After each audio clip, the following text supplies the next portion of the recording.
Hello fans, welcome to another City TV sports presentation. I'm Rufus Washington, joined tonight with Egidio DeLeo, with Sean Haylock, and Spencer.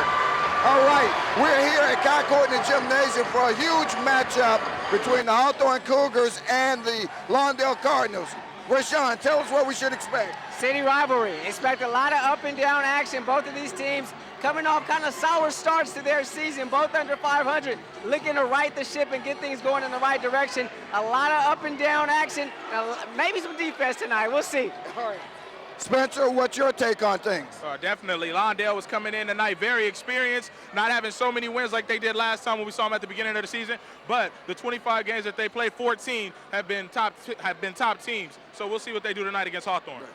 Egidio, this Hawthorne team has a new look. Tell us about it. Hawthorne's got a new coach and a new look. They started the young season 0-3, but since have won 2 in a row. They got to look for number 22, Brian Ross. Leads the team in points, rebounds, assists, and steals. That's the guy Hawthorne has to go to tonight. Should be an exciting crosstown matchup, fans. We'll have the starting lineups in just a moment.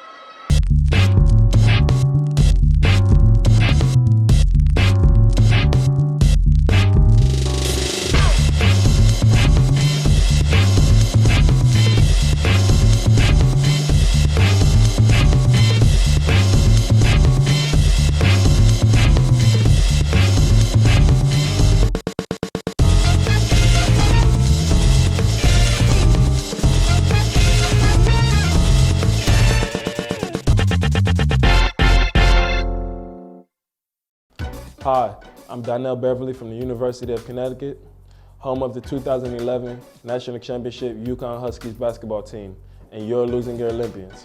Beverly around the back, follow-away jumper, good, beautiful shot. It wasn't too long ago that I was playing basketball right here.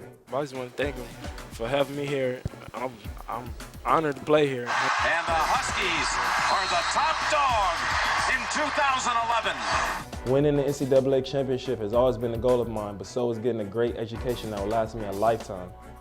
You can achieve your goals too. All you have to do is work hard and dream hard, and you can do anything you put your mind to.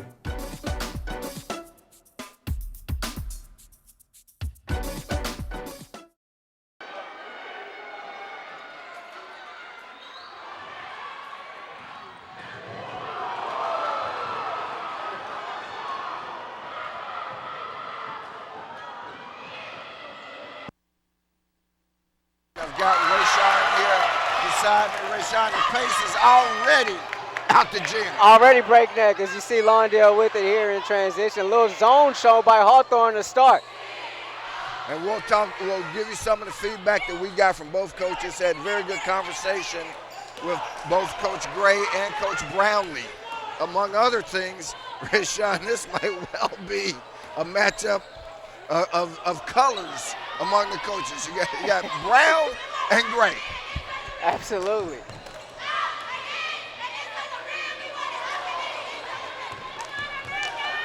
Hawthorne got on the board first. They lead 2-0. That's Beckles in the backcourt. Wow, Chimizi Mitu underneath, and he's fouled on the play. See who to give the foul to. Looks like he's going to give it to number 4 for Hawthorne. And that would be Derwin Leslie. We'll set the lineups for you in just a minute. Obviously, you see Mitu at the line, and Rashawn's going to tell you all about him and how he's developed. Also in the backcourt for them is number 3, Devontae Patterson, along with number 2, Quincy Pinkert. 21 is Orlando Beckles, and the 2 big men, of course, number 1, Broderick Jones, and the biggest Cardinal of them all, number 4, Chimizi Mitu. And some size on this Lawndale team. Your first time seeing them this year. Wow, that's a travel. Travel on Chimizi up top. And you see they get it to him up top, and down low they have Broderick Jones. You're talking about 2 6'9" guys. That's a lot of size for this level. And one thing that they were trying to work on is getting these 2 big men to work better together in terms of some high-low action. We'll see that we can see that some tonight. Well, it's definitely a work in progress. And that shot rejected by Mitu. That was Devin Harris. who had a notion, backed out, and Mitu even came out when he backed out away from the rim. Basket just not dropping yet for the Lawndale Cardinals. You gotta say, I would assume, Rashawn, that they would be favored in this contest. Another block by Mitu, giving 2 on the game. Will this be their first basket? Yes, it is. And that basket's put up and in by Quincy Pinkard. Quincy Pinkard, 6 foot, 210-pound junior guard.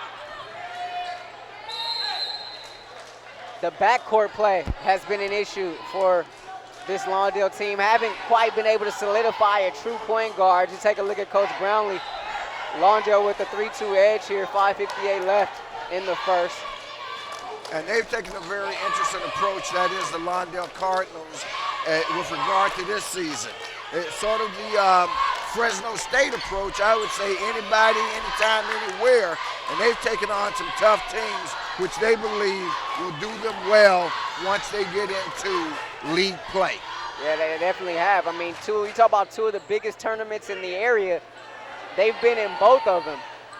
As the miss there is no good. Metu tried to get the rebound. It's tipped and knocked out of bounds, so remain Hawthorne basketball. You're talking about the Redondo Pacific Shores tournament, and then also the Westchester Trevor Ariza Tip-Off Challenge. First time this program has been in those type of caliber tournaments, and they took their lumps. They had some wins, but they took their lumps as well. And for the first time in his career, Coach Brownlee finds himself under 500 here in this tenure here at Lawndale. Of course, they're looking now to turn things around. Another walk. That's 2 travels on Chimizi, where he's got in his mind what he wants to do, but he's got to get his body to cooperate at the right time. You take a look at it. That's one of those where your eyes just light up, Rufus. He got it on the wing there. He saw an open lane. He wanted to just rise up and hammer it down on somebody, but got happy feet there as well. His feet started moving before his mind was able to go, and you see the travel there. Almost another travel What a there. pass. Wow. What a pass. That pass put in by Beckles. That's Rolando Beckles, and of course you'll hear us say Beckles and Beckles because they're actually 2. Delano is number 24, Rolando 21.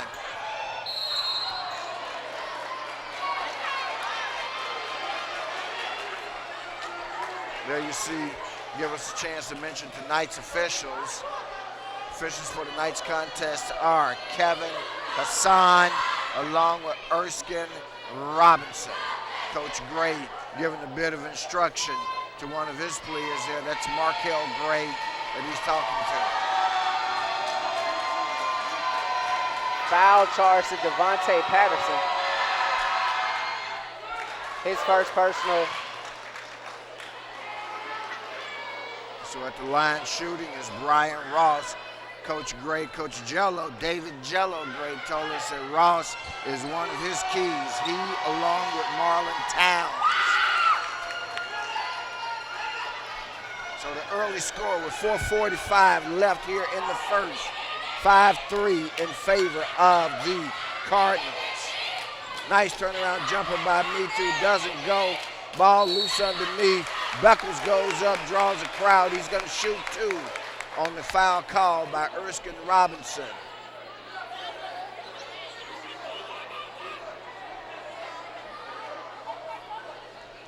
And we had just mentioned that foul goes against Markel Gray.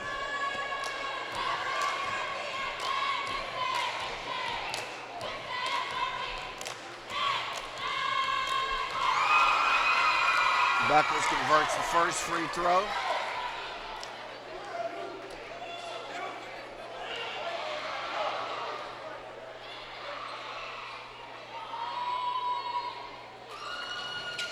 So he goes 1 out of 2 at the stripe.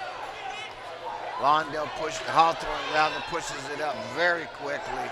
What Mitu is causing these guys to change a lot of shots. That says a lot about his defensive development over the last couple of years, Rashawn. Of course, we've seen him, and there's the slam dunk there for Mitu, and we'll keep a track of how many of those he gets. Yeah, that one, the first one of the night, as you mentioned it, you see the progression from last year to this year with Metu already. And just for me personally, it looks like he just moves a lot better. He's a lot more fluid just in his movement. And he's not picking up the cheap fouls, at least here in the early going. So you got a lot of showboating and not a lot of basketball right now. I mean, guys are just running end to end. I'm not sure how much quality basketball we're seeing. And I know we're not seeing the kind of basketball that either Coach Brownlee or Coach Gray believes in. 8-3, Lawndale on top of Hawthorne. 3:40 left in this first quarter. As you see, Beckles at the line once again. 1 for 2 there tonight. Nice shot, nothing but net on that one. This game late starting because of the very exciting girls varsity game between Lawndale and Hawthorne, the game that went into overtime. And in overtime, the Hawthorne girls really asserted themselves and came away with an 8-point victory. And you talked about the showboat, and that's just a play that you can't have right there. Jermaine Martin trying to make a play there with the pass, made it a little bit more difficult than it needed to be, and ends up turning the ball over. As Hawthorne goes to some man now. One of our first looks as they were attempting to get it inside to Broderick Jones. Jones, of course, a transfer in. He's another 6'9" guy. I mean, you talk about a Twin Towers effect, and right now they don't have the Twin Towers in, just Jones as a single big man. Wow.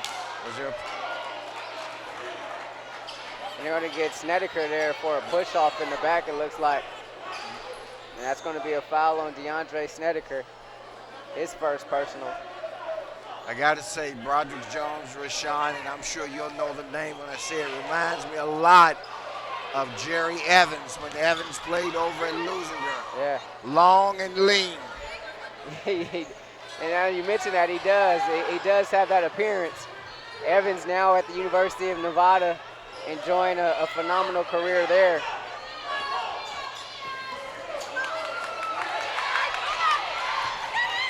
Okay. Well, that pass was just thrown up by Jones. So they decide to exchange turnovers. Wow, nice layup put up and in by Chris White. Thank you, and that forces a timeout to be taken. Looks like it's a timeout being called by the Hawthorne Cougars. You take a look at White there, and that's a nice job right there. He didn't settle for the three-pointer there, saw the wide open lane, and took it as a timeout is taken by Hawthorne, their first charge timeout. And as you can see by the score, but let's go first to Egidio DeLeo. Thank you, guys. Well, I talked about the Hawthorne Cougars. In order for them to leave here with a W here tonight, they must ride number 22, Brian Ross. He's the leading, he leads the team in scores, rebounds, assists, and steals. Now already in the game, he has 1 point and 1 rebound. He's got to get going for this Hawthorne Cougars to win here tonight. Guys, back to you. Thank you, Egidio, and that's an excellent observation. There are a couple of things that are going to have to happen on both sides, but he was exactly right because that's what Coach Gray told us when we say, well, hey, who's your go-to guy? Brian Ross, absolutely. He said Brian Ross. The guy comes in averaging 16 points per game. They're going to need to get him going. But one thing that Hawthorne has showed that the athleticism, at least in the early going here, they've proved that they can run up and down the floor with this Lawndale team. Now, what they need to pay attention to now is taking care of the basketball. Turnovers have plagued them here in this first quarter, and a lot of them have been unprovoked, quite honestly. You know, just trying to make a flashy or spectacular play when one isn't really needed. 11-3, Lawndale with the lead here. 2:37 left in this first quarter. As you take a look at Coach Jello right there. And now we've got an issue, maybe either Sebastian Spencer or Egidio can get us some information as to what happened there. My sense, Rashawn, is that It was administrative. Illegal uniform, number 1, Lawndale. Wrong on the book. 1 and 23, they had the wrong name and number. Gotcha.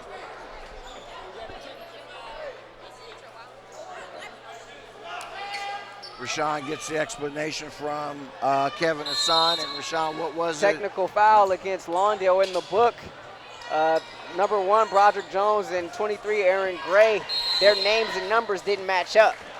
And so they got called for Lawndale gets called for a technical foul. Their names and numbers have to match up in the book. And remember, of course, we're here at Hawthorne, so technically whoever the Hawthorne scorekeeper is the official book. Right. So and sometimes you know how it goes. There could be some miscommunication, you know, in the translation, transporting from one, you know, book to another. But that's the call nonetheless.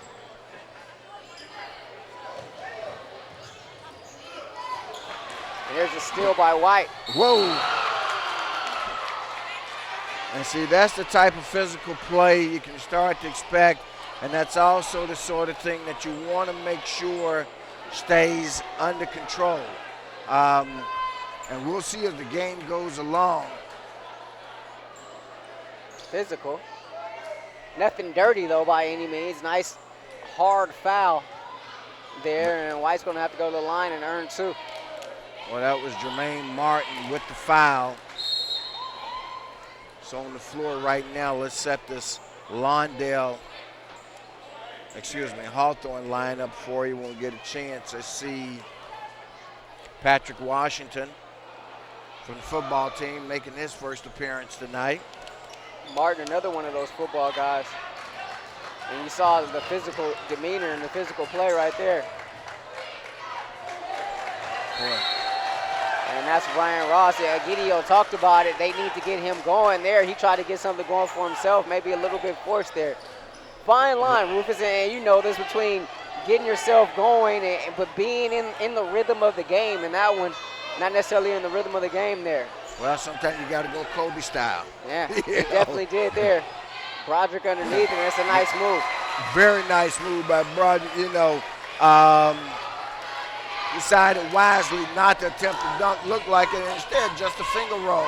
And they attacked that short corner right there against the zone, and here's Broderick Jones picking up a foul here, stuck his leg out there. But, I mean, you see the athleticism from Jones as well as Mitchell. We're talking about 2 6'9" high schoolers, right? Exactly. I mean, how often you see him out here, he's guarding guards out near half court. How often do you see guys at this age be able to have the coordination, you know, like these two have? So that's definitely a bonus, definitely a plus. Lawndale with a 9-point lead.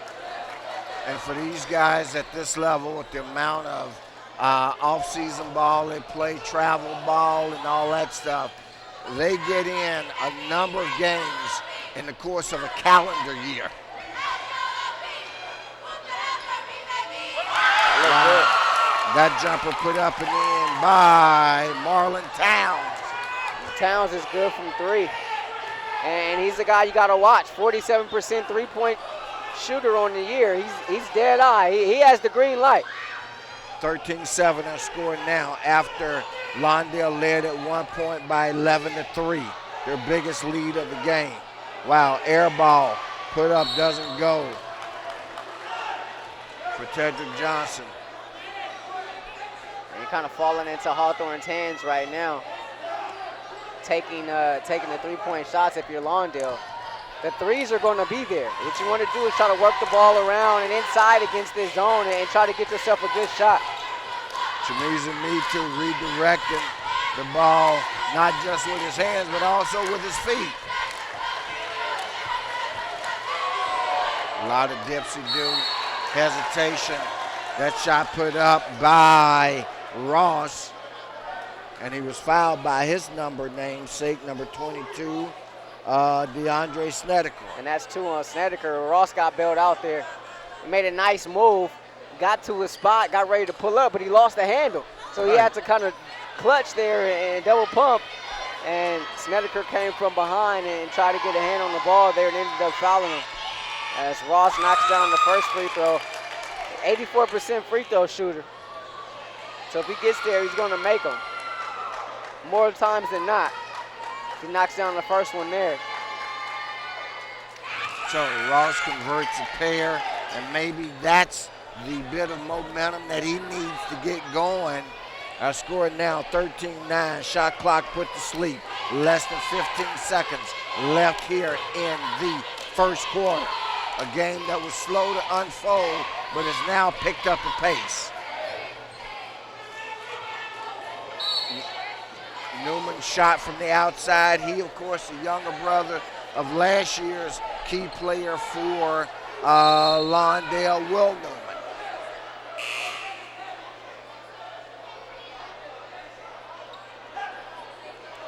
Lawndale going to pick up full court here as they have throughout the duration of this quarter. Here's Ross, and he gets bailed out there.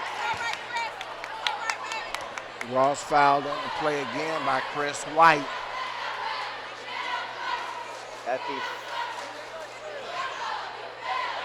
That's going to be a tough assignment for Chris White, Rashawn.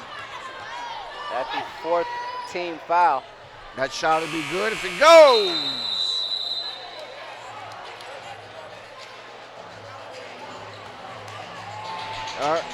All right, let's go over to Sebastian Spencer. Hey, thanks a lot, guys. Chimezi Metu not only making his presence felt in that first quarter, but all over the state of California. This summer, he became a 4-star recruit, according to ESPN.com, and has received offers from places like USC, Long Beach State, San Diego State, while playing AAU ball for the Oakland Soldiers. He's grown a lot over the summer. Coach Brownlee said, and this is the best is yet to come for this young kid. Let's see what he has for us in the second quarter. Back to you guys. Thank you, Spencer. I know that Spencer really followed Chimezi's development over the summer and got a lot of good insight. As he said, developed himself into a 4-star player probably as the summer began, and based on what we had seen for 2 years, I would have said he was 2.5 moving toward a 3, certainly with the potential. And to hear that he's now considered by ESPN, Rival Magazine, and some of the other publications that track the development of these guys as a 4-star high school player is a great accomplishment for both he and Coach Brownlee and the rest of his coaching staff, his big man coach who's worked with him a whole lot. Yeah, it puts him on the map, but also puts his program on the map. Andy Enfield, the USC head coach, along with USC assistant Jason Hart here tonight to take in this game in person. And it just kind of goes to show you, I mean, we've been doing these games for years. I mean, not often we see too many, college coaches here in the stands. But you see some here tonight for this young man. Right. And they've got to like what they've seen thus far in terms of the number of times that Chimezi has changed shots. And that can happen when you're 6'9". Nice pass. Beckles. Whoa, Beckles can't get it to go bump as he made the cut to the basket, but more importantly, it was an excellent pass by Metu. So watch the pass. You look at that. He just splits the defense right there. Nice little bounce pass. Didn't try to do too much with it. Just took what the defense gave him. And nice job by Beckles to find that lane, that opening, and cut to the basket. Just to go back to Sebastian's point, though, anybody familiar with AAU basketball and the Oakland Soldiers knows the modern-day star, Stanley Johnson. He plays for them. The year before, Stanley Johnson was teammates with Aaron Gordon, who's now a freshman at the University of Arizona right now, and he was a consensus, top 5 player in the nation, just a season ago. So to be amongst those types of players in that pedigree, you're only going to get better, and you see it. And you're exactly right, Rashawn. The first thing it does for you, I can tell you, is that it builds your confidence, okay? And any athlete without confidence really isn't much of an athlete or isn't maximizing his talent. And there he is with another rebound. You're absolutely right about that. And 2 Skies to get the rebound. We're seeing a little of it. See him out top once again, pressured by the double team. Gets it away, Newman in the corner. They bring it out, swinging it around the perimeter now. Excellent ball movement. Newman puts up a 3. Maybe a little bit out of his range. And that was a kind of an example there. this team is learning how to get the ball inside, and they still haven't quite mastered that or figured that out yet as the ball is going back over to Lawndale. There were times right there where Shamizi was calling for it. They could have got it to him, but they just aren't adept at that.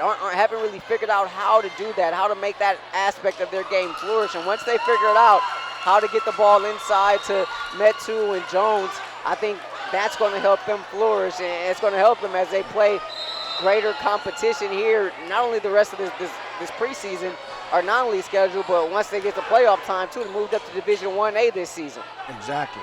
That was Marlon Towns who went down, gets up just a little bit frustrated. Let's see how he plays through the frustration. Got to get out the key. Me too. Still stuck. Nice no-look pass by Chamizi. That'll get you a scholarship right there by itself, Rashawn. Are you kidding me? I mean, the look, the feel, the touch. Let us hope we got that on replay. Coach Brownlee told us last year he could play point guard, and we saw him play a little bit point guard, and we both kind of looked at him like, are you serious? Kid's 6'9", and you look at this. Look, no look. No look. Cross the body. I don't need to see because he's already there. And what a feed there by Metu.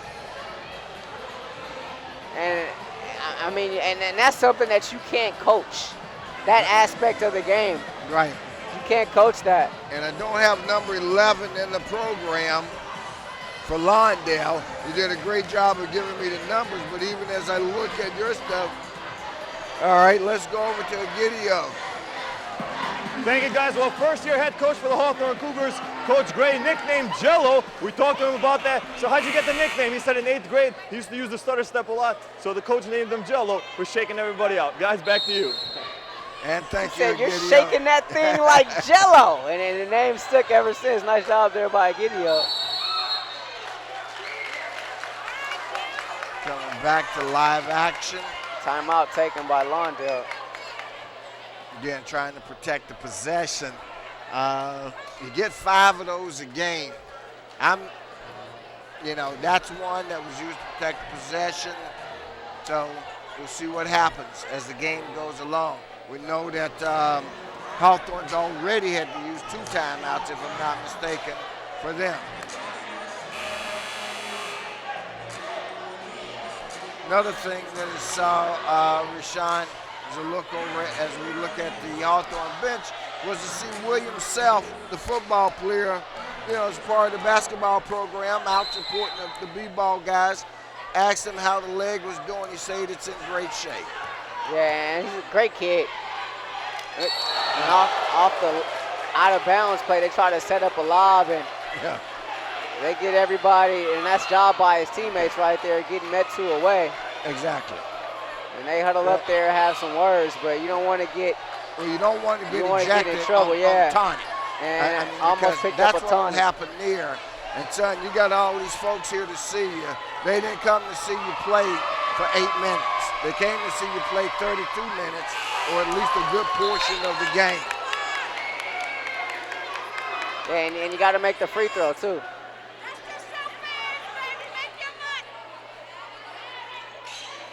But a beautifully executed play out of the timeout there by Coach Brownlee to draw it up and then for his team to execute that.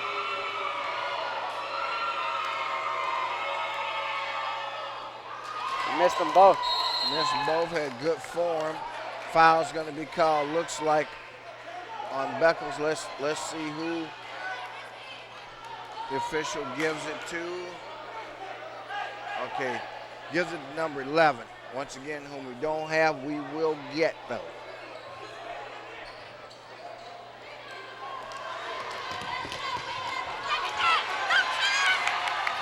Wow.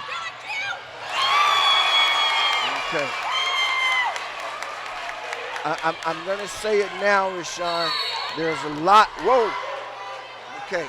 There's a lot of contact going on. You just saw an elbow thrown by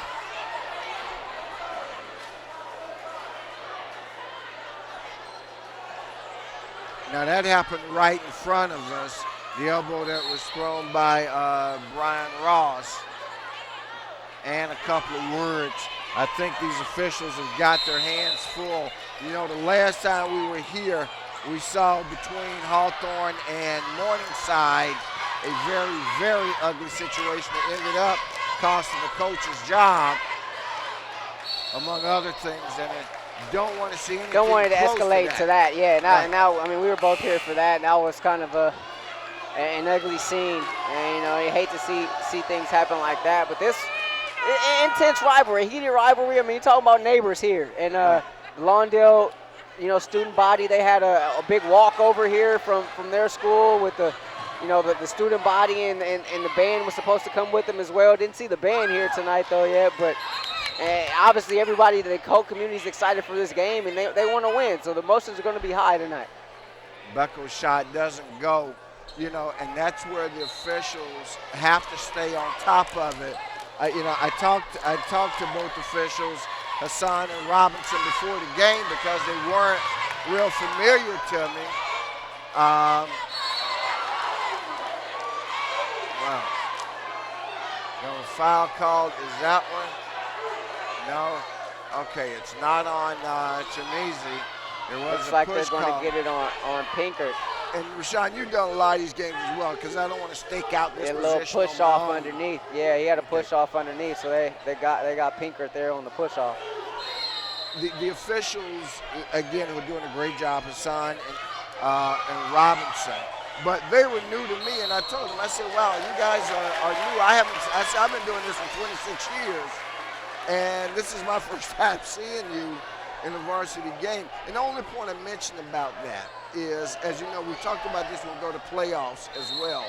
When you have different styles of officiating, a lot of these guys are used to some of the guys that they see year in, year out that are in the South Bay unit.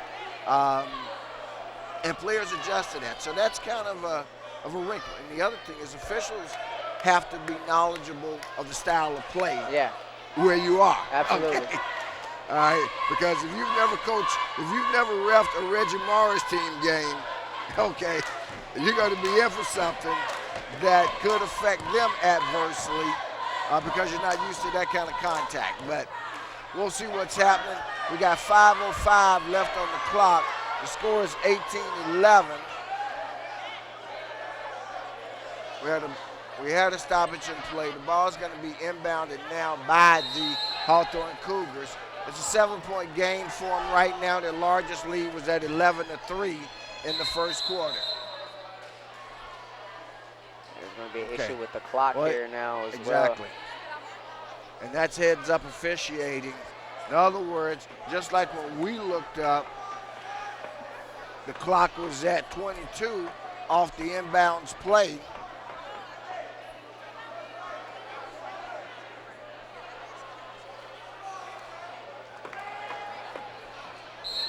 Number 11 is Sebastian just alerts us Chaz Maxwell. All right. So we'll put that in the book, number 11, Chaz Maxwell.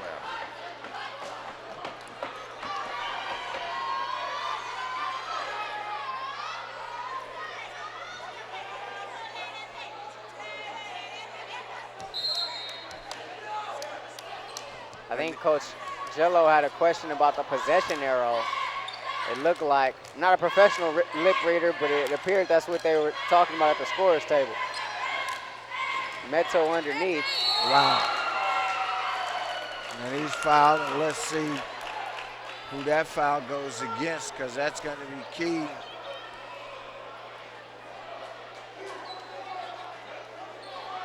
Okay, so they give it to number 44. Or maybe just number 4, because I don't see a 44 yet.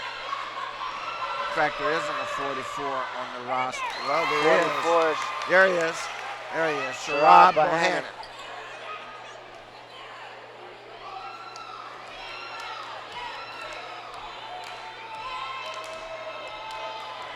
Me too, that time short as he draws the front of the rim. Gonna have a jump ball call, and the possession arrow favors the Lawndale Cardinals.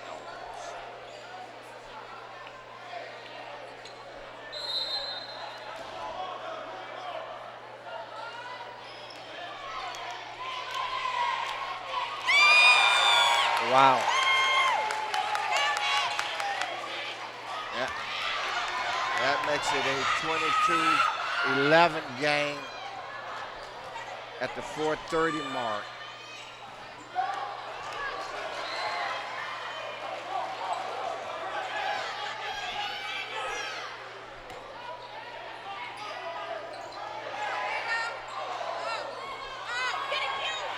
Lawndale now getting to every loose ball, putting up shots from range as that shot goes up and in. That was and he's starting to feel it. Pinkert is. And what a take there by Pat Washington. He went right at 6'9" Metu there and didn't back down, threw it up off the glass over the outstretched arm of the 6'9" junior. Washington accustomed to contact and playing against big guys, and there's Metu flying in. That's his second dunk of the game. Both his field goals so far have been dunks. Struggle from the free throw line so far. He's just 2 of 6 from the line, but he can make them close. As he just showed you right there, gets the crowd all excited. Air ball, tip me, please. Right. And left the victim underneath the basket. You know, and I'm not sure, and now I'm speaking partly for those of you fans who don't know, I also double or triple as a high school basketball official myself, and just a little insight in terms of these guys, these players have got to understand that this whole body movement when you're trying to, you know, guard the line or play belly up man defense, once you push your body into the man, it's obvious, whether it's sticking out a leg or pushing something. That's an easy foul for officials to call. Easy. I mean, those are cheap fouls, guys, that you need to get away from that habit because you're never going to get those calls. Yeah, man, that's kind of a sign that you see of teams that it looks like Brian Ross is having an equipment issue. He's going to have to go back to the locker room. And into the game to replace him is Marlon Towns. So they're going to have to get Ross situated with 3:29 left in this first half, and the free throw, the first of the 1-and-1 is no good. 27-13 our score, and going back to the line will be one of the brothers Beckles. This time it'll be number 24, and then that's Delano Beckles. Most of the night so far has been Rolando Beckles, this time Delano Beckles.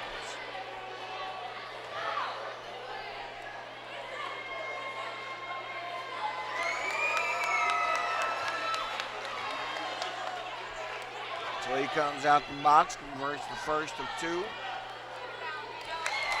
Gets a pair. Delano the younger of the Beckles brothers, Rolando the senior, Delano the junior. Hawthorne with numbers, a little teardrop there, no good.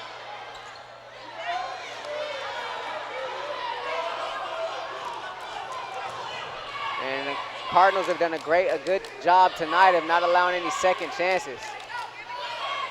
3.5 minutes left. That shot put up from distance by Metu. The follow put up and in by, wow, there are a couple of guys underneath there. I don't know whether it was Beckles or Pinkert. Okay, Pinkert. Yeah, and he's what a quarter he's having. 8 points here in this quarter. Another 30-second timeout taken by another timeout, 30-second timeout taken by Hawthorne, and the rebounding. We talked about Lawndale not giving up any second chances. The second chance opportunity right there. How about Pinkert, the job he's doing, able to do it from long range and then gets a hustle play underneath. Snuck in there for the offensive rebound and the putback, and that's got to drive Coach Gray crazy because it's not any of the 6'9" guys. You're talking about, 6-foot guard. Right.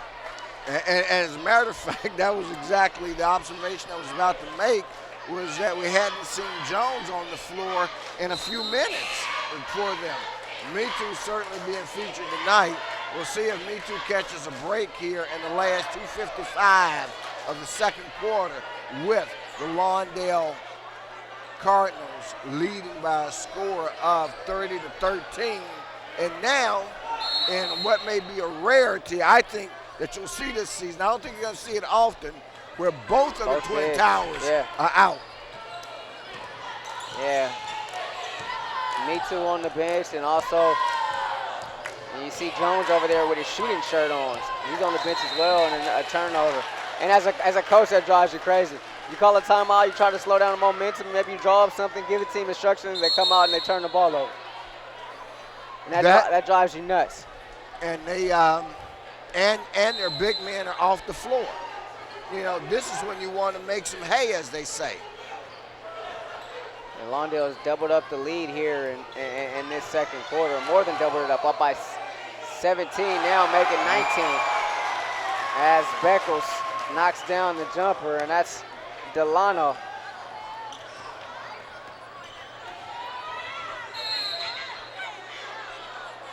And that's the call you're going to get from teams. I was making the point earlier, teams that play defense, that stress defense, they try to play it aggressively. They're going to do that often. You know, try to guard the line, try to belly up, as you mentioned earlier, right. Rufus. And you saw it right there, Delano kind of a little bit too much contact and pushes pushes Hawaii out of bounds. Wow, but just to look at the fact that Lawndale has stretched out to a 19-point lead here in this crosstown rivalry. And to be honest, Coach Brownlee didn't know what to expect coming into here tonight. I mean, I think we had an idea of what could happen potentially, but I mean, he hadn't seen this team yet, this Hawthorne team in person or on film. And Coach Gray, he's seen Lawndale at least in person, so he kind of had an idea of what he was getting himself into tonight. As this one goes back court, and they call him for a traveling, but here comes Ross back from the locker room, so he appears to be okay. Looks like he may have a bandage on his hand, on his index finger on his left hand, but he should be checking back in here potentially. But 2 minutes left in this half, and looks like they're going to the free throw line one more time. Tedrick Johnson, another transfer from View Park. He was a teammate of Jones last year.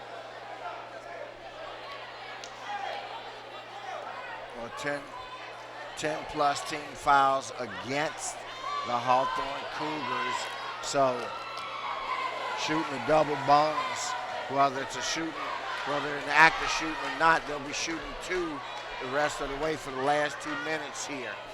We talked about the backcourt issues. This is a young man at the free throw line, Johnson, who they hope will be able to mature into that role. He's had some hard times to start this season, but they're hoping that maybe he could be the guy going forward.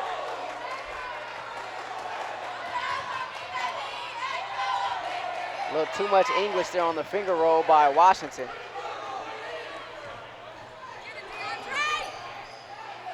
Nice outlet pass goes to Strado. Now we come back the other way. And that basket laid up and in by number 5, Jaleel Enriquez. So our score now, 1:20 left in the first half, 34-15.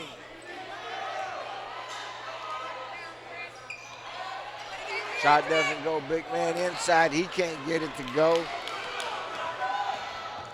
That was Snedeker who had a shot at it.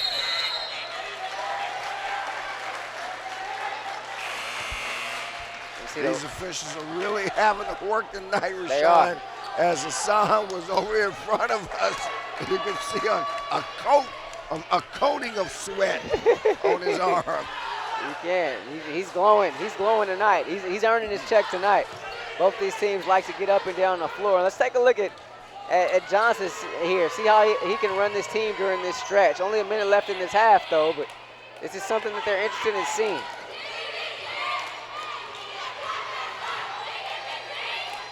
Wow. Nice take there, and left-hand finish by White. On the drive to the basket. Now a 21-point lead. That ties the largest of the half. And here's Ross attacking and getting inside the lane. He's fouled, and he'll go to the line to shoot two. Ross back from an apparent finger injury.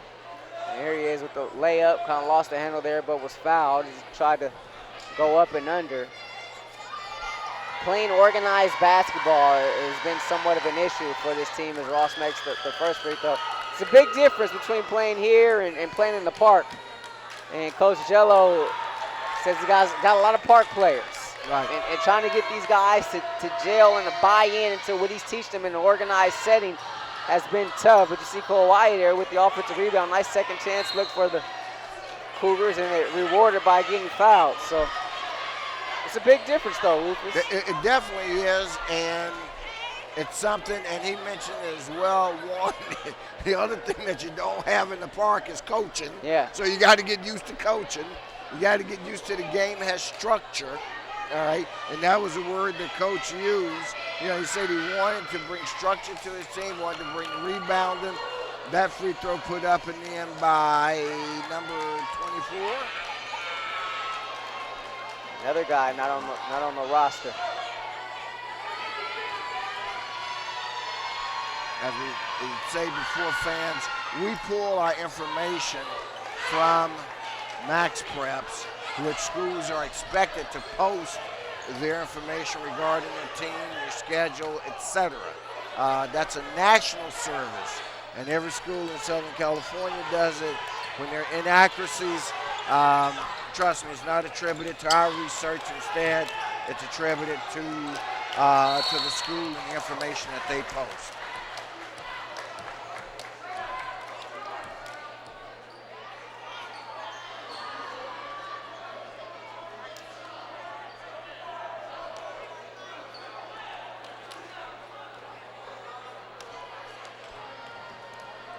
So a couple of free throws coming to Snedeker.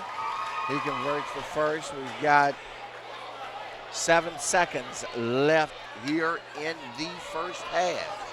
A first half that obviously, if you look at the scoreboard, has been dominated by the Lawndale Cardinals, excuse me. Wow, Ross fouled on the play and the call is going to be made. Good call. Not quite sure. Number 20 looks with amazement. That's Sean Temple. But that one, as Chick Hearn would say, you could call with Braille. You know? It's Ross at the free throw line again. He misses. So 1 second left here. That shot comes off for Ross. Ross is a captain on this team along with Marlon Towns.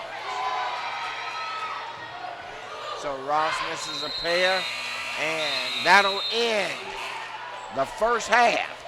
A half that saw the Lawndale Cardinals just completely dominate this Hawthorne Cougar team. They outscored them. They led 13-9 at the end of the first quarter. In the second quarter, they outscored them by a margin of 24-8. Literally tripled up on them. So, with that, fans, we're going to go to halftime, and we'll be back with second half action in just a moment.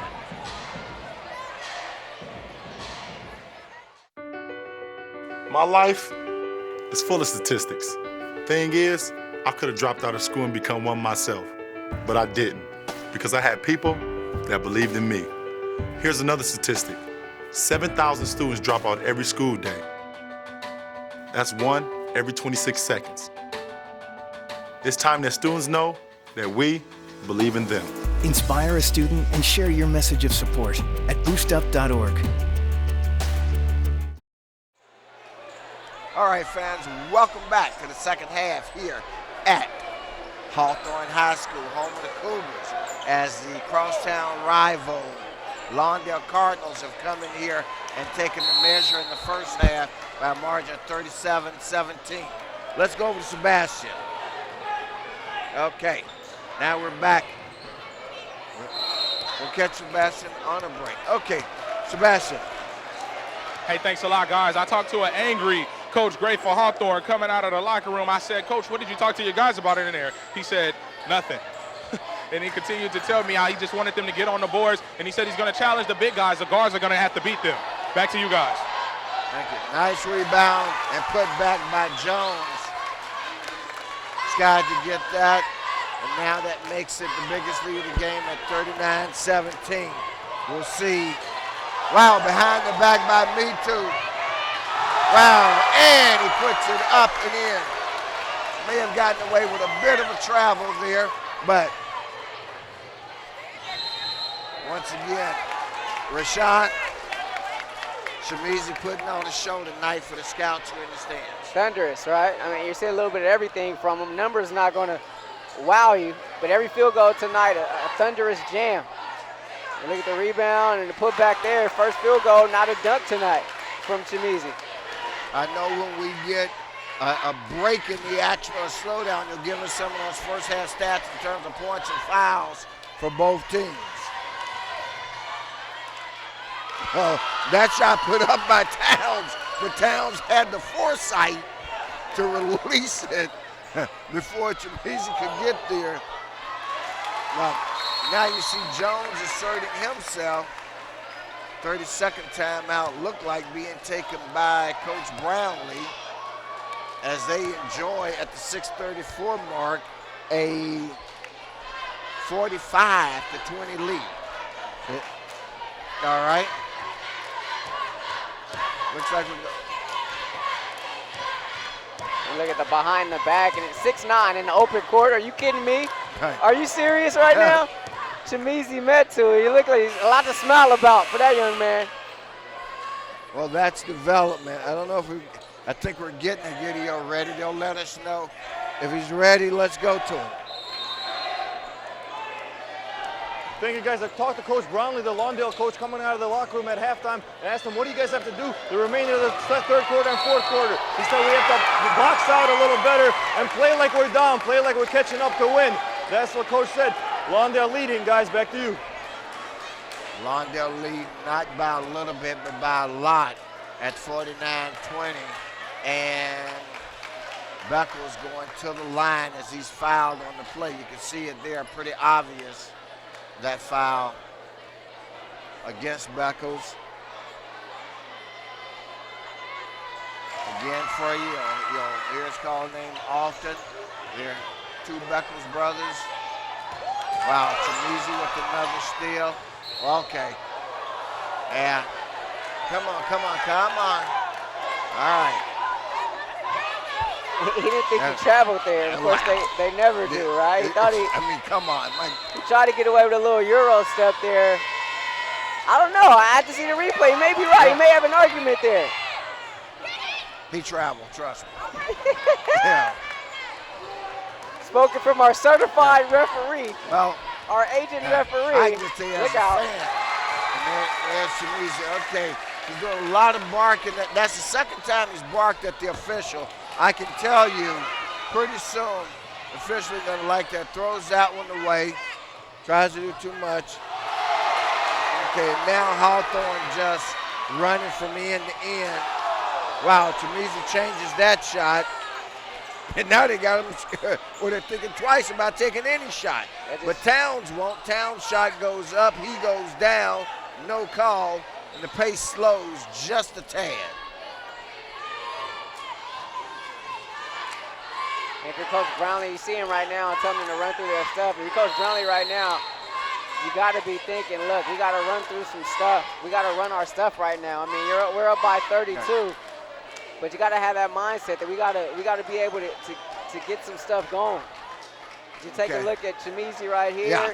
He gets in the lane.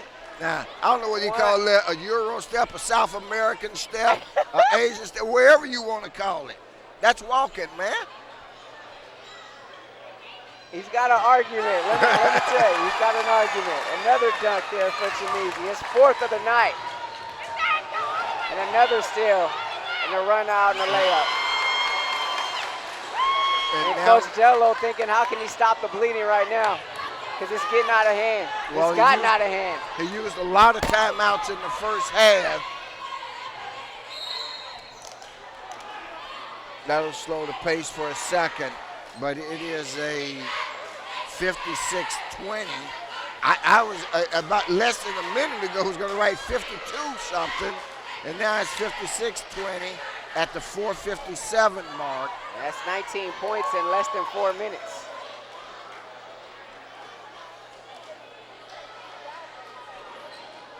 As Pat Washington drains the first free throw. We're talking about 19 points in half a quarter here.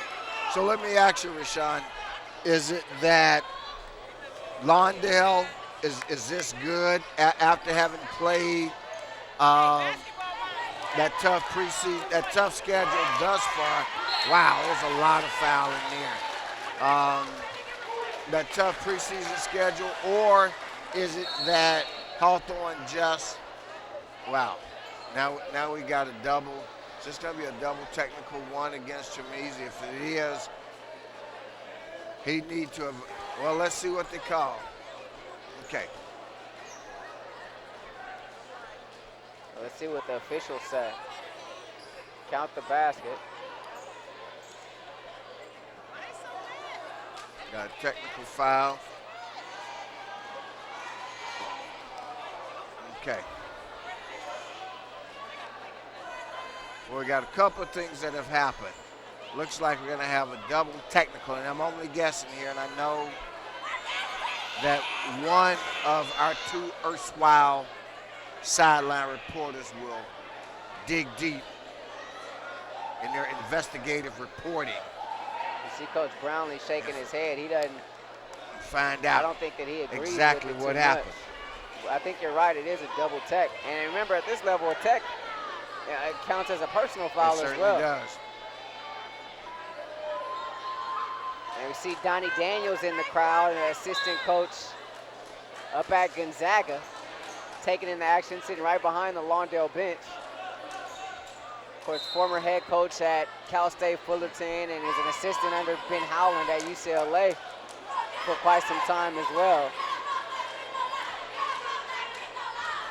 Jones misses the first free throw. Well, it's certainly been a long time, Rashawn, since we've seen the scouts out like this. Gives me a chance while we're talking about folks. Saw Brandon Richardson's there a couple of weeks ago, and Brandon had been playing over in Europe. He's back in town right now, and in fact invited his dad to have Brandon come out and talk to us here at CityTV, because boy, now he was a Hawthorne star of yesteryear and had a great career at University of Nebraska.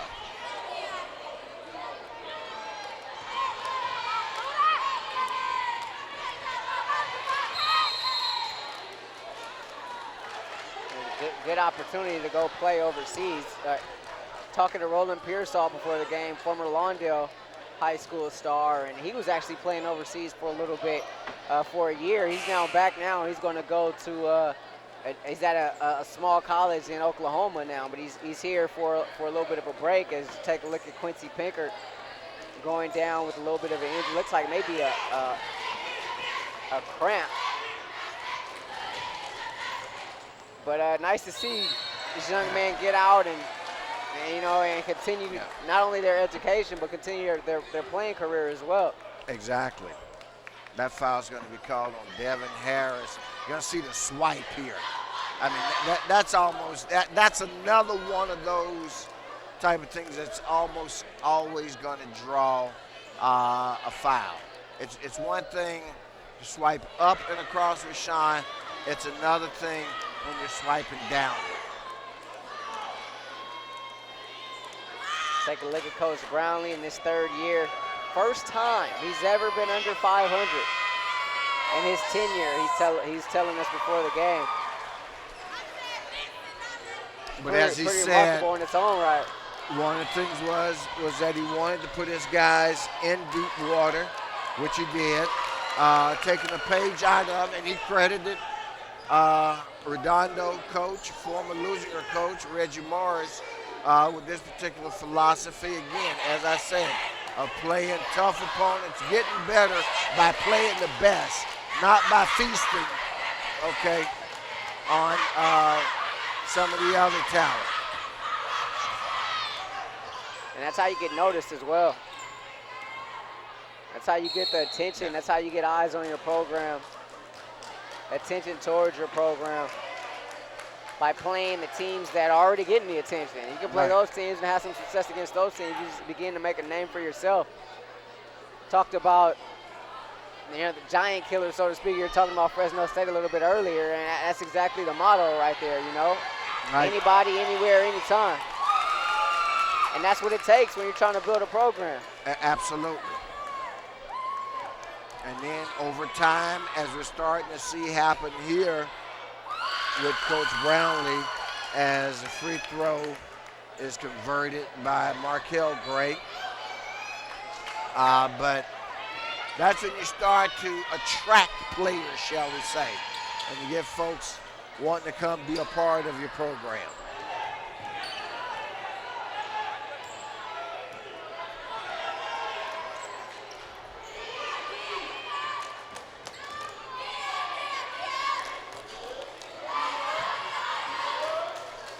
That's Chris White out top.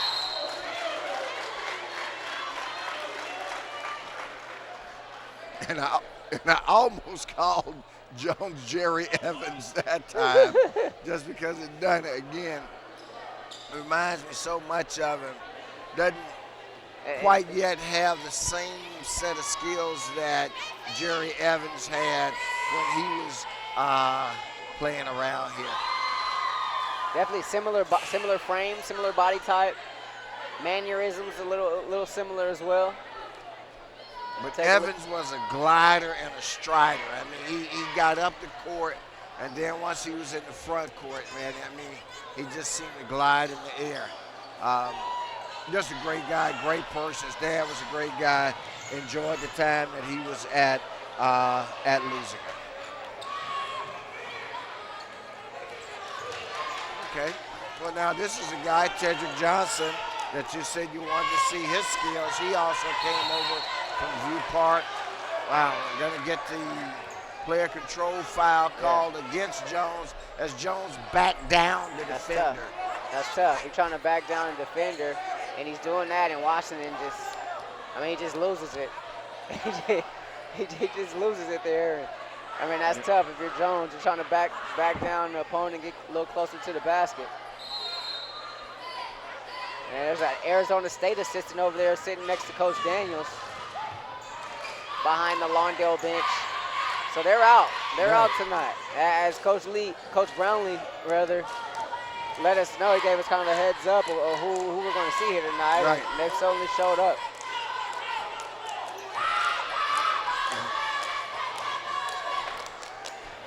Shot clock not been a factor. There's a foul call there, and that's a good call. That's going to go against number 5. That's Jaleel Enriquez. And that's going to send to the line Aaron Gray. And if you're Coach Brownlee, you got maybe there's 2:44 left in this quarter. As the first free throw was missed by Gray. You got 2:44 left and maybe 3 minutes of the fourth quarter to kind of play your guys. And I'm sure he probably really wants to see what they can do, just in terms of running their stuff, using this as like a practice type of a situation, because you can't duplicate or replicate a game-like situation. And there's no better time than to kind of, work on your stuff than right now in the present, as opposed to, going back to work tomorrow at practice. Just won't have the same feel as a game. So I wouldn't be surprised if he takes a timeout here or maybe in between quarters, kind of challenges his guys to do that, to take that type of approach and try to get better. I would agree with you. I think one of the things, and I don't know whether it was by chance or by choice, that's something we can ask Coach down the line, but it would appear that he's given each of his big men a chance to be showcased. We know that we saw Tremezi play a good chunk of the second quarter, by himself with Jones on the bench, and now Jones getting an opportunity here in the third to play solo. And I think you're right. Then the next thing to do would be to pair them up together for a little while, doing some different things, maybe even double low post or something like that that gives them a chance to feed off of each other. And that's going to be your ticket. As there's some issues going on right now. As one of the officials is talking to Coach Jello Gray. And referees have been conferring here. And not sure exactly what's going on, but you're going to need these guys. Right. You know, your season is going to depend on how much you can get, you know, how much these two 6'9" twin towers, if you will, can take you. And so they're going to have to be able to play together. They're going to have to be able to get on the same page. Right. And not only that, the guys around them are going to have to be able to play with them as well. You're going to have to be able to mesh and coexist. And, you know, you're getting down to the nitty-gritty here, as there's basically a timeout on the floor being taken now. Well, actually, there's no timeout. There's no timeout. The coaches are using it as a time. The It's an stoppage in play official was so timeout. long, and the officials are still elongating it by conferencing and straightening out whatever has gone wrong. And it's best to do that. But boy, what both teams decided, I mean, starting with the Lawndale coaching, was look, you know, I mean, if you're going to give us a timeout, let's go ahead and take it.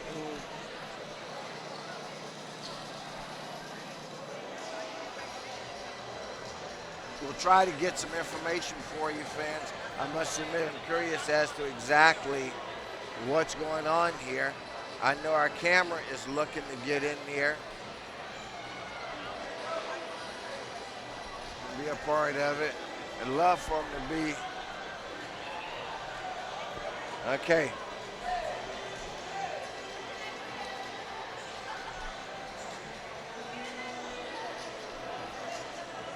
If somebody could school Egidio or Sebastian, when there's something occurring, the objective is to find out what's occurring. We're going to get this thing sorted out here. There's been issues with the book all night and at the scorer's table all night. And talking to one of the scorekeepers earlier on, there were all kind of issues. She kind of explained to me during the half that we don't really want to get into detail right now, but it's kind of been an experience over there at that scorer's table tonight, to say the least. And the free throw, as we finally get back to play, is good.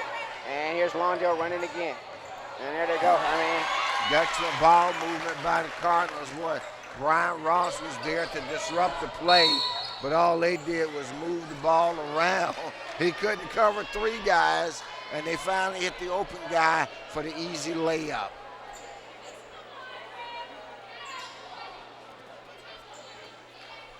.34 lead now at 62-28. just under 2.5 to play here in this third. It's been all Lawndale here tonight. It was kind of,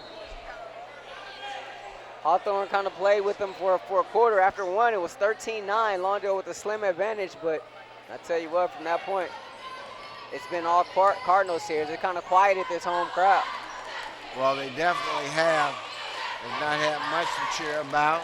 They force a turnover there, though. Let's see what they can make out of it. And little things like that, like post entry, spacing on the floor, you know, and Jones on that last possession as Ross gets the basket there for Hawthorne. That last possession, you know, Jones was trying to get it back, but then, you know, his teammate cut. Little things like that. They're still learning how to coexist. And Jones is the guy that wasn't with them, you know, over the spring and over the summer. I mean, he just got here. Right. So, I mean, that's a new body to kind of incorporate into all this. And it changes the way you play, let me tell you. Three-point attempt by Towns is no good. I mean, I can tell you from personal experience, I had a squad one time in the summer. We had no height at all.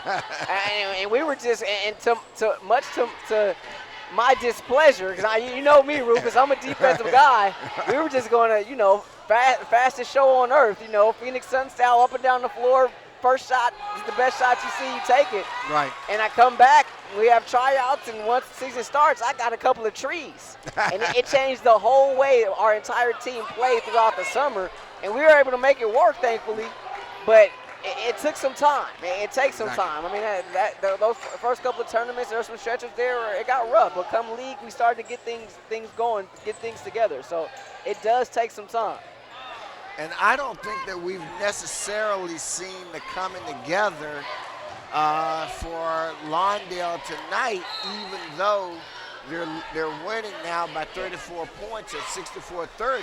And a part of that is because we've seen so little during the course of this game of the two big men playing together. And you alluded to it earlier as White's underneath and gets fouled. You alluded to it earlier. Is it more, Lawndale coming together tonight or Hawthorne or whatnot? And I think it's a little bit of both. I mean, I think you see Hawthorne or Lawndale benefiting, from that tough schedule that they played and, being able to, take out some of their frustration, so to speak, on Hawthorne. And reversely, you see the struggles that Hawthorne's going through. You see what Coach Jello was talking to us about before the game, when we spoke, just in terms of, a lot of part players. This team not buying into the system. I mean, you see it. So I think both teams are trying to work out their individual issues here. But, I mean, just look at the talent on Lawndale, and it's superior. And that's what's carried them to a 35-point lead here in this third quarter. Right. And it'll be interesting to see how Hawthorne rather, recovers as they prepare for Ocean League in a few more weeks. I mean, fans basically in high school, December, and the same thing in college, is a month of a lot of tournament play. Very rarely do you play a league game, but you play games like this, you play rivalry games and so forth. But the real test and where you make the playoffs comes with called a moving screen on, well, actually it wasn't a moving screen because the screen can move anywhere you want to. It's the contact generated by the screen. So that was a blocking foul called against Jones. And that's certainly at least his third.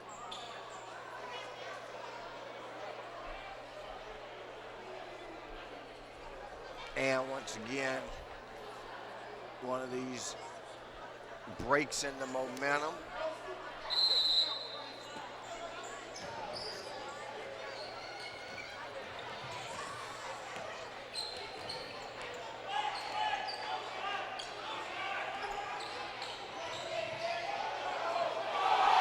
That shot blocked, shot put up by Derwin Leslie.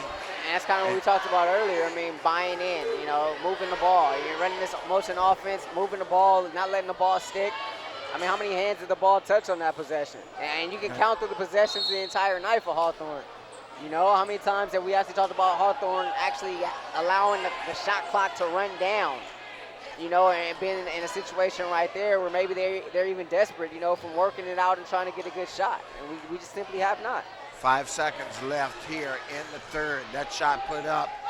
Toe on the line, two-pointer. And at the buzzer, the Lawndale Cardinals add to the misery of the Hawthorne Cougars as a lead now at the end of 3, 68-30. All right, let's go down to Sebastian. Hey, thanks a lot, guys. I have a former Lawndale Cardinal with me, Roland Persall. How's it feel to come back and watch your whole team play, man? Oh, man, it feels great. You see them taking over the game right now. They did good in league last year. They were undefeated, something I couldn't do, so I'm proud to get back and see that they still doing good in South Bay. Wish you could get back out there with them? Oh, man, definitely. I wish they had the opportunities I didn't have, but they taking over and doing the best they can do. That's all we wish for. And just let everybody know where you're playing. I know you were overseas playing. Now you're at Connors State. So how's everything going over there? Oh, it's going good, man. It's blessed to have an opportunity to go back, to go overseas after high school. Now I'm going to National JUCO at Connors State, which is a good opportunity for me to get ready to go to the next level. Well, good luck to you, man. Thank you. Appreciate it. There you go. Former Cardinal, you guys. Back to you. All right, thank you, Sebastian. Known affectionately to many in the industry as Sebastian Cut Spencer. With that basket at the end of the the quarter there, that gives Lawndale a new season high in points, 67. And the And they previous took high a point off because they had 68, and I marked down 68. Well, now they got 69, so it doesn't even matter. Previous high was 66 against Morningside in the Pac Shores tournament, a game that they won. But this is a new season high for them, and now they're up to 69. 69 to 30 your score, just under 8 to play here in this fourth quarter. And that's the point. They had the new high at the end of 3. And you see a little bit of a zone look there from Lawndale, just trying to. Now's the time you work on things. You gotta see what you got here, because I tell you what, you're looking at the schedule, it's not going to get any easier. I mean, you got Hawthorne here tonight, but right after this, they got a nice little break where they get a lot of practices in, and then they go to the National Prep Classic at Santa Maria. And it's going to be a lot of tough teams there, starting with Central Catholic in their opener. So it's a good win to go into a little extended break, if you will. You got the holiday break, of course, and the Christmas break, and then you get a couple practices in as well before that. And then as soon as Christmas comes, you open up your gifts. It's time to go. It's time to go, and you're rolling from then on. I mean, you got the last tournament, and league play is going to start. Towards the beginning of the year, so it's go time basically.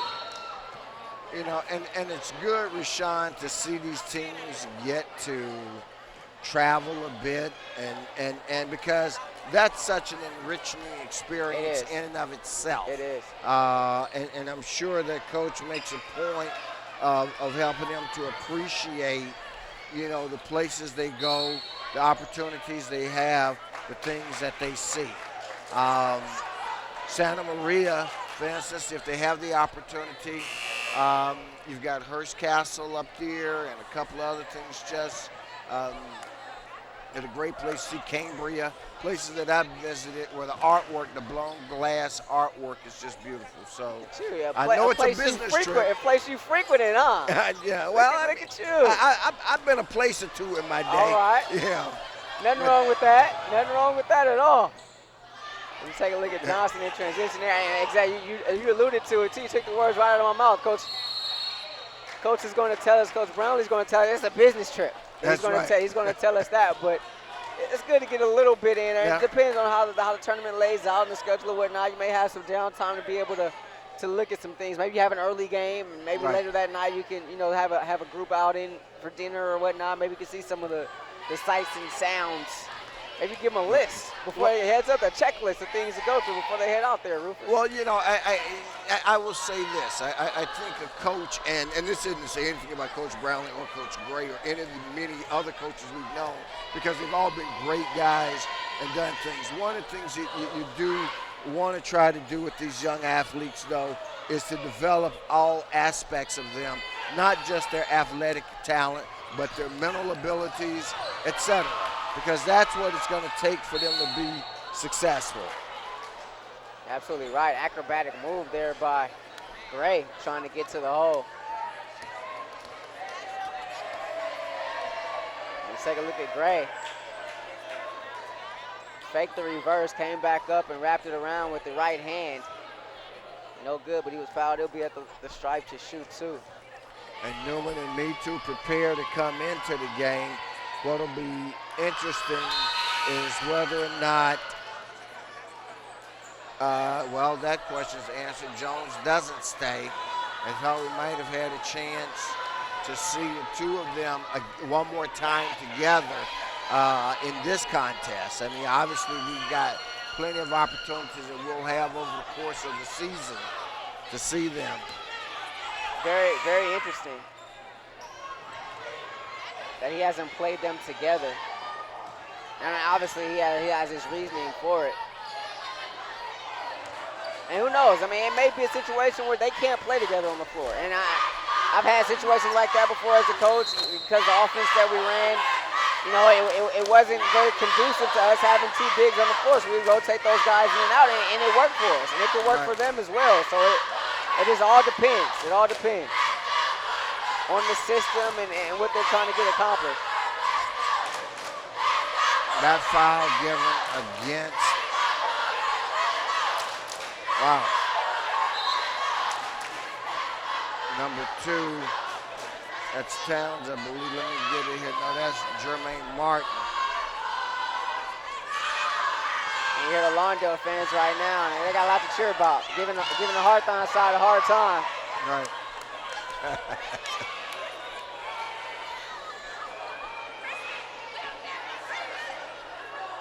Well, it's all good-natured fun. You know, again, you know, you take these games and you build on them. You build from them. If you're Lawndale, tonight's been a good building block. If you're Hawthorne, you go back to the drawing board.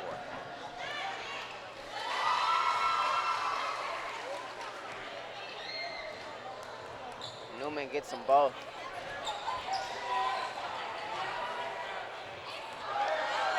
There's a spear. Shot put up and in by number 12, Tedrick Johnson. You see him getting the passing lanes there. They're still getting after it defensively. You got to appreciate that if you're Coach Brownlee. And at this point, you got to wonder when you start taking your guys out if you're Coach Brownlee. Right. Getting close to around that 5-minute mark. Maybe let them play for another minute or two. Yeah, wow. I think the 4-minute mark is, but you know, when you're a coach, I got to tell you, Never and like you satisfied. said, well, you're not satisfied. You're always thinking, man, they might come back, Yeah. even when you're leading by 39. I think he's got a couple guys at the scores table right now we haven't seen tonight who may be looking to check in. So I think this may be it. As he's starting to see some guys check in. Chanisa Metu, Chimizi's older brother, looking right, and that's the first time we've seen that tonight. And that's a shot that he's worked on and perfected. Chimizi Metu, little jump hook there, and he can make that shot with either hand. Is that right? And that time you saw him going with the right hand there, but that's a shot he can knock down with either hand, and he's worked on that and kind of added that to the repertoire, or honed it, I guess, if you will, over the summer. As you take a look at some guys coming in right now. Lawrence Chimbwezi checking into the game. There's number 20, Shan Temple, as well. Temple, 5'10" junior guard. Chimbwezi, 6'1" junior wing. Is Chimizi gets 1 of 2. Now leading the break is Newman. He pulls it out. And let's see, do we have? Okay, we're not quite. Actually, we're one more basket, one more point away from the mercy rule, which means the clock will run if, in fact, Lawndale scores another basket here and establishes a 40-plus point lead. The clock will run continuously except for timeouts.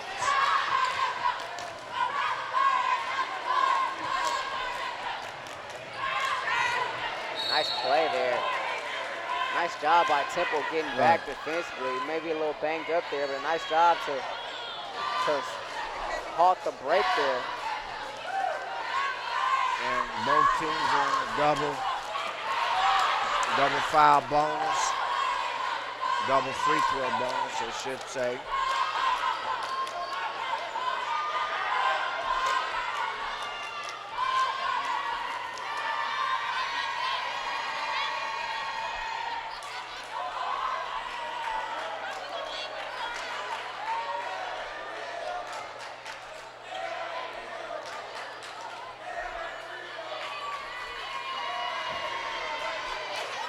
So, 1 out of 2 converted at the free throw line by numero 24. Who's not?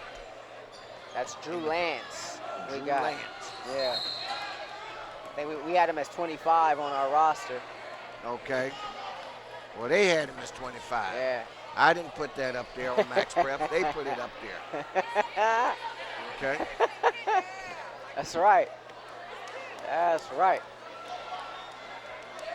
75-37 your score here, Coach Brownlee. Oh, it'd be interesting to hear his comments about this after the game. See what he thinks about it. Covering him as Newman gets the free throw for the last, now third season now. Very meticulous. Likes things a certain way. Takes a lot to get him. Missed it. Takes a lot to get Coach Brownlee excited. You know. Yep. He's very very meticulous. And it'll be interesting when they play Lusinger. Okay. And we haven't seen Lusinger this season at all either, so it'll be interesting to see. Obviously, Abner's a guy that comes to mind. He's back, and it'll be interesting to see his growth and development.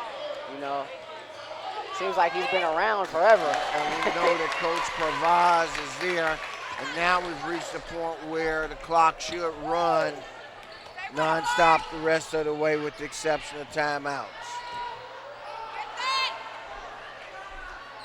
We'll see if they pick that up. Next stoppage of play that we have for a situation like a foul.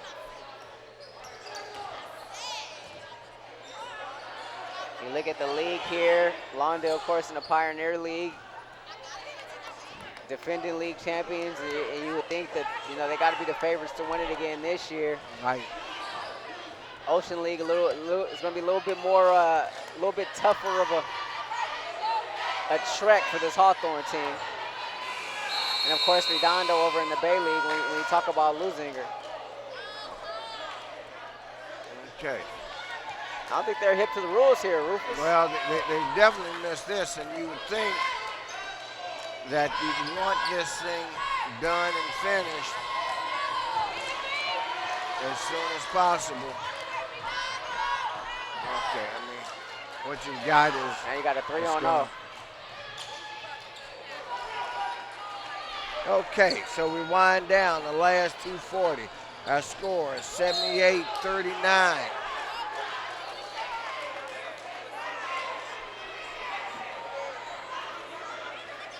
Okay.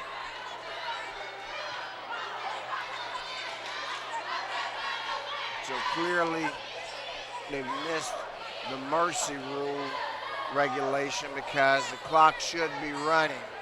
And that actually would be merciful at this point if we went ahead and wrapped this up sooner rather than later. Although at this point, you know, some guys that don't ordinarily get a chance or wouldn't ordinarily get a chance to see extended action here are getting a few minutes.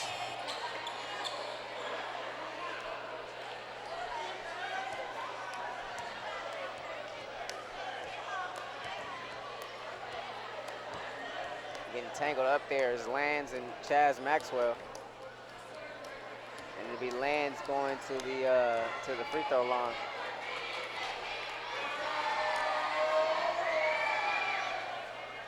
Can't make the front end. 2:33 left, and this man on your screen right now, Coach Jello, can only hope and think about what's next. How does he get this team going and moving forward? How does he get these guys to buy into what it is he's trying to sell? Maxwell a little out of control there, turns it over.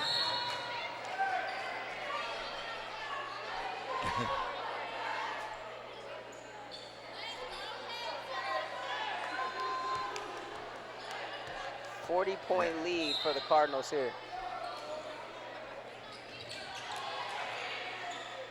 That basket put up and in by Markel Gray.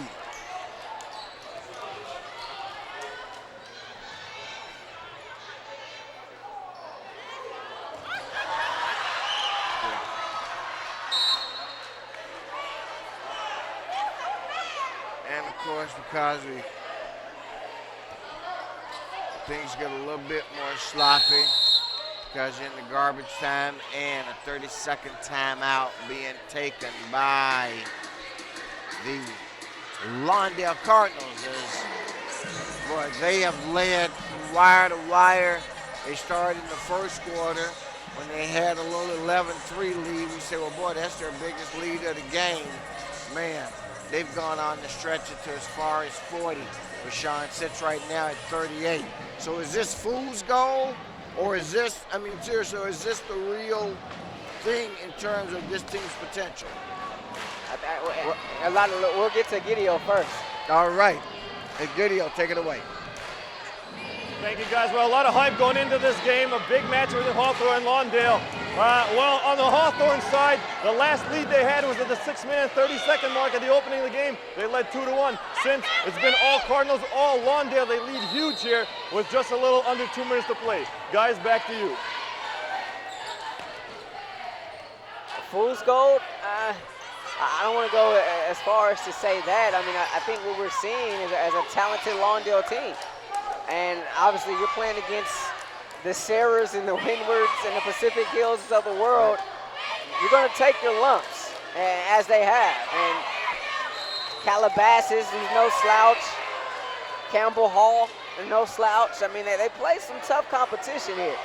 And so I think they've taken their bumps. So I wouldn't necessarily classify it as fool's gold. I think that, you know, it's the team that they've taken some lumps against some very good teams, but they're in their own right a pretty good team, and they're showing it here tonight. I mean, you talk about different classes here, and Lawndale's just kind of outclassed this Hawthorne team tonight. As Newman knocks down the free throw. And he's kind of lived there, at least in the second half. So, this is 8th free throw attempt. Hawthorne gets the split tonight.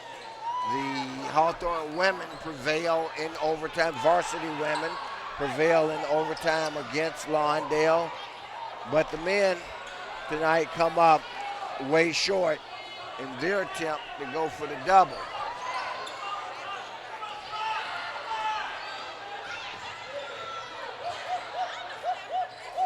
Wow. Nice look.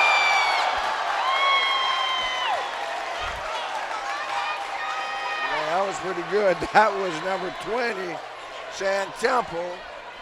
You know, he went to a move of his as well. The best part about that play, the entire bench got up, clapping, cheering him. He's a young man. Obviously doesn't get too much playing time. Came in here in the late stages of this game, but he works his tail off in practice each and every day like everybody else. And good to see these guys get rewarded with some playing time.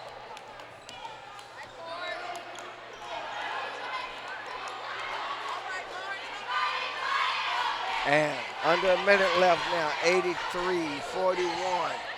Once again, a lot of contact, the sort of stuff that, and the only point I'm going to say about the running clock, Rashawn, and that's the reason it's in, is to get the game over because emotions and a whole bunch of other stuff starts to factor into the game, especially when you've got this type of lead at 83-41.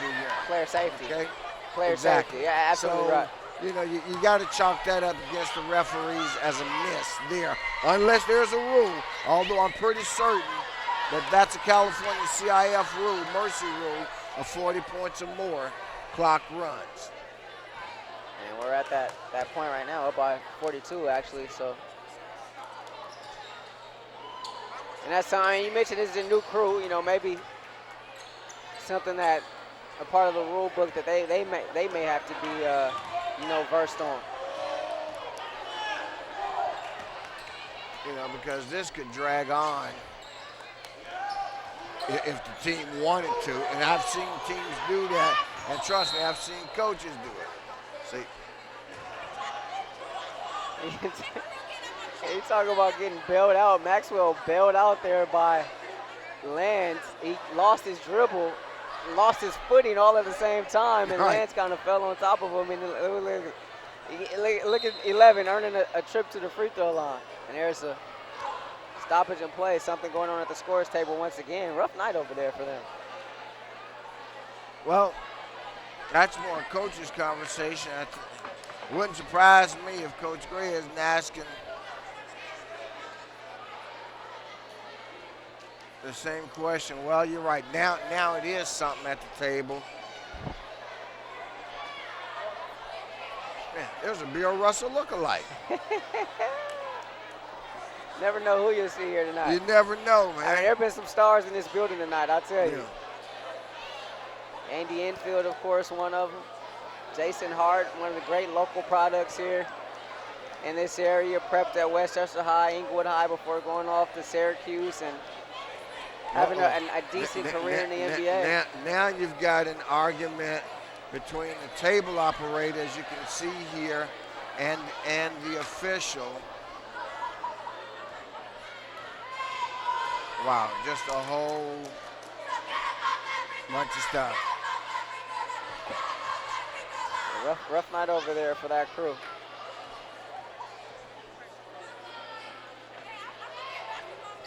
And that's the Hawthorne side too, so you never know. Emotions could be flowing from, you know, what's happened in this game here tonight. A nice take there by Gray. Once again, he's played hard here in the second half. We have the unofficial stats for you. Video and Sebastian will have some post-game interviews for you at the end of this one as the clock runs down. Wow. And that's a dangerous play. Yeah, and that was number 11, went over Maxwell once again. All he had to do was touch that ball and it would have been backcourt, but I think he was going for the dramatic there. Figured he'll let Hawthorne pick it up and try to get a block from behind. And that's what you're talking about in terms of player safety. Yeah. Sometimes guys use this time to try to use it as a highlight reel for themselves. Pat Washington gets the first free throw. Exactly. Second free throw goes off the front of the rim. And this one will be over mercifully right now. Ball game, final, 83-45, Lawndale.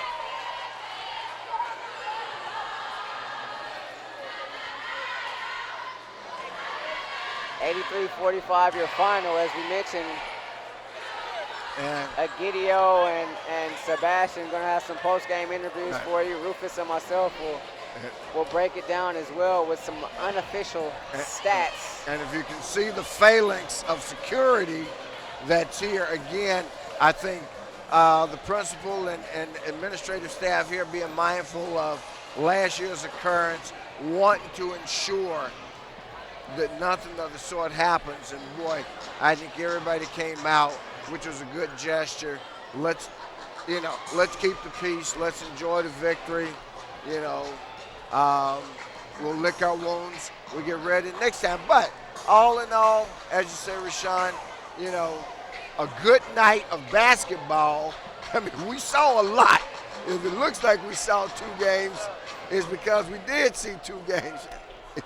We absolutely did. So it was fun. There you see Pearsall and Chamizi, and you're going to see a whole lot. And I know that our guys, Sebastian and Egidio, are going to have some commentary from a lot of folks. Rashawn, your thoughts? They're in there somewhere. I think it's kind of to be expected, just from my standpoint. And I'm not sure how you felt coming into tonight. Rufus, don't want to speak for you, but it was kind of to be expected. I mean, you figured this Lawndale team, 3-5, well now 4-5, not indicative of the type of team that this is. And they came out here and they kind of let out all their frustration out on this Hawthorne team, as we talked about throughout the course of this broadcast tonight. And for Hawthorne, I mean, use this as a learning lesson. I mean, they're taking their bumps as well, their lumps as well, and they both have issues. Don't get me wrong about this. Lawndale has their issues, Hawthorne has their issues as well, but you're looking at different sort of issues, different sorts of problems, where Hawthorne may be on the ground floor, so to speak.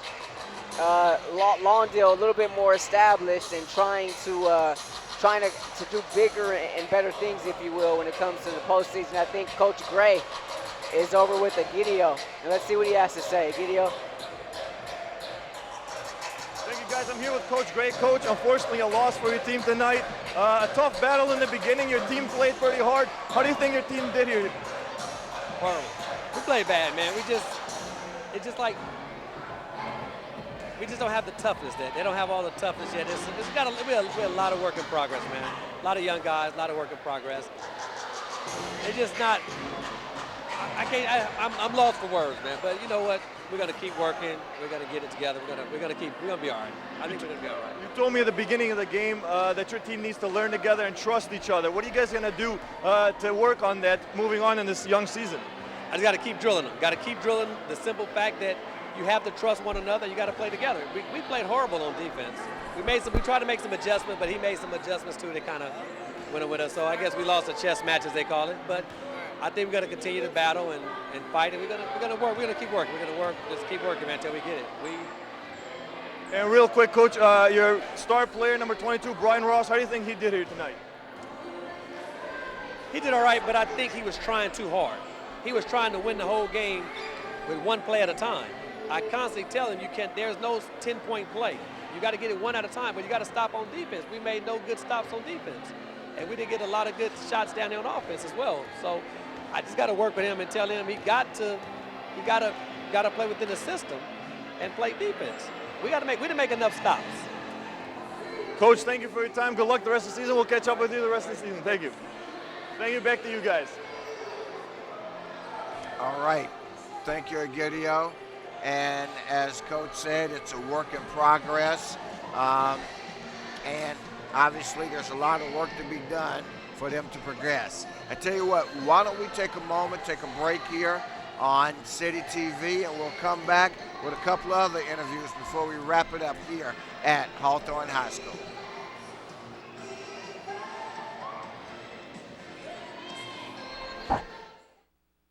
Hi, I'm Donnell Beverly from the University of Connecticut, home of the 2011 National Championship UConn Huskies basketball team, and you're losing your Olympians. Beverly around the back, follow-away jumper, good, beautiful shot. It wasn't too long ago that I was playing basketball right here. I just want to thank him for having me here. I'm honored to play here. And the Huskies are the top dog in 2011. Winning the NCAA championship has always been a goal of mine, but so is getting a great education that will last me a lifetime. You can achieve your goals too. All you have to do is work hard and dream hard, and you can do anything you put your mind to.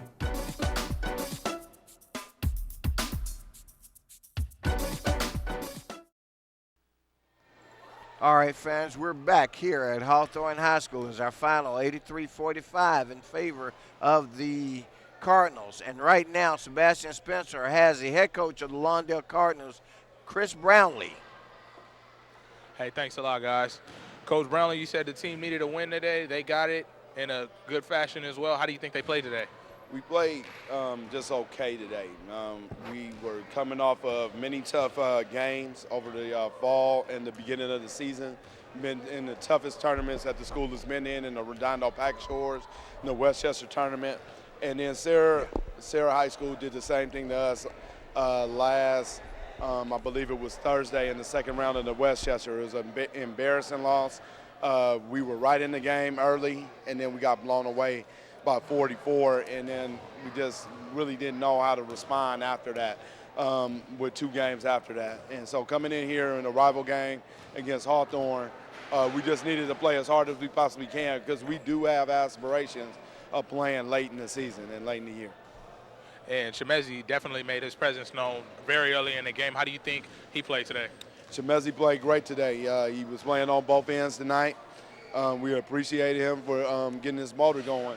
That's one of the last things that he needs to be able to go to the next level. And we just want him to start now being consistent. He's been a pleasure to have for 3 years. We've all seen him grow up right here, and he's been doing a phenomenal job working and getting better. How do you think the 2 big guys play together? Are they starting to work better with each other now? Yes, they are. They both have good spirits, and so they're both unselfish guys. So we're going to see the best from them when we get to around February, March. So when they're going to really know how to work with each other. Broderick's is a crack shooter from 15, and he can do many things. So we're looking to see the tremendous upside from him because he's a tremendous athlete and a good player. And I noticed you guys had such a big lead. You guys were able to clear the bench tonight and let all the players play. Speak about those other guys on the team that go unheard of sometimes. Well, we were telling them that they're not doing any mop-up duty. We never know when we're going to need a guy like Sean Temple, Lawrence Chibueze. Brandon Newman is not – he came in late, but he usually plays some big minutes at times. Aaron Gray played very good tonight, and those guys aren't mop-up guys. Those guys were 22-3 on JV, and they can play and start on many teams in the area. And we just have like a really good team to where if we need to call on them in some big games in league or in some big games in the playoffs, that they need to be ready. They know that they need to be ready even though they haven't got many minutes in the past. So, Coach, congratulations on the win. Thank you. All right, there you go, guys. Coach Brownlee, back to you guys. All right, guys, we're back. Thank you, Sebastian, for that insightful interview with head coach Chris Brownlee. Well, fans, it's been a long night, and it's just about time to take it home. This is our first broadcast of the season. We've got many more to come. All the rivals, Hawthorne, Lusinger, and Lawndale, and then Bay League action, Ocean League action, Pioneer League action. So you know where to tune in to right here at CityTV. Let's wrap this one up, Rashawn, by doing our player of the game and our tip of the hat. I'll leave the honors to you for the player of the game. Player of the game, our guy, Chimizi Metu. He 6 points in the first half, had 9 strong points in that second half, the majority of them coming in the third quarter, finished with 15 on the night. Of course, we wanted to keep a dunk count. 4 of those, four dunks, 4 of his field goals were dunks, and some thunderous dunks there was. Who could get that pass that he had in that first half, that no-looker? That was special. 6'9" guy be able to do that and handle the ball in the open court the way that he did tonight. Not his finest hour, but he showed pretty much I don't want to say the entire repertoire because we didn't see the jump hook too much, but he showed us a lot tonight, but still a whole lot more that he left out, which is kind of scary for the opposition. I think he impressed some people, though, who came with bags of money. The ones that in matter, terms of educational money. Let's be clear. That's right. Student athletes. Let's be clear about that now, Rufus. Who came with educational money.